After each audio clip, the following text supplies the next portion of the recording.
In a highly anticipated showdown of undefeated titans, two-time super middleweight world champion David Benavidez is set to defend his interim WBC super middleweight title against the formidable two-division world champion Demetrius Andrade.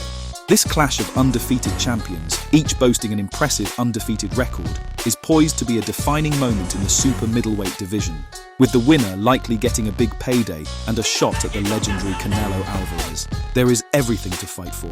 The question arises, who will win? And more importantly, how to make some money on this. Stay tuned to find out.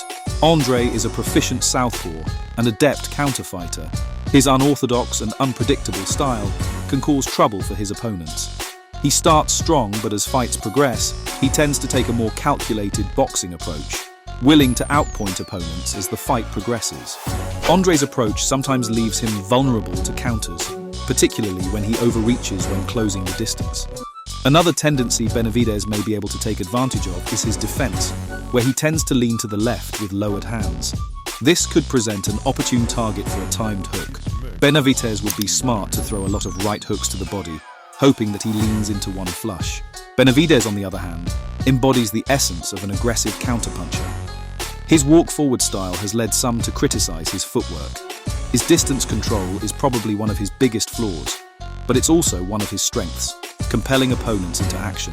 He often uses a switch stance, closing the distance with a high guard, often lowering his hands to bait his opponent, where he will roll with incoming punches while delivering potent counters in close quarters. This tactic, combined with his penchant for maintaining a relentless pace and pressuring opponents, contributes significantly to his high knockout rate. Benavidez's strategy could be effectively countered by a technique similar to what Caleb Plant successfully employed. Plant would attack the body and then use combination attacks, transitioning from body to head. This could serve as a blueprint for Andre, but he shouldn't stay in close range, a mistake that ended up costing Plant. Given Andre's exceptional boxing prowess and tendency to start strong, he may initially gain a lead in the scorecards, especially considering Benavidez's typically slower start. However, as the bout progresses, it's anticipated that Benavidez will gradually assert dominance.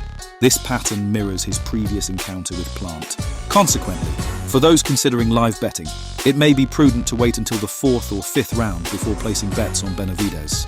Given the fight's dynamics, it's likely that the contest will be decided by the scorecards. However, I like to cover all likely outcomes when betting. In light of this, a strategic betting approach would involve wagering 1 unit on a Benavidez decision victory at plus 140 odds.